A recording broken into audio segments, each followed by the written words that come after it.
Pinaalalahanan naman ng Department of Labor and Employment ang mga employer na ibigay ang 13th month pay ng kanilang mga manggagawa.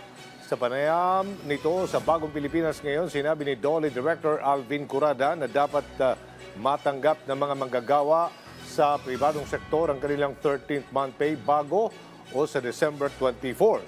Dagdag pa niya, makatatanggap ang isang empleyado ng 13th month pay kung ito ay nakapagtrabaho na sa isang kumpanya ng isang buwan sa loob ng isang taon.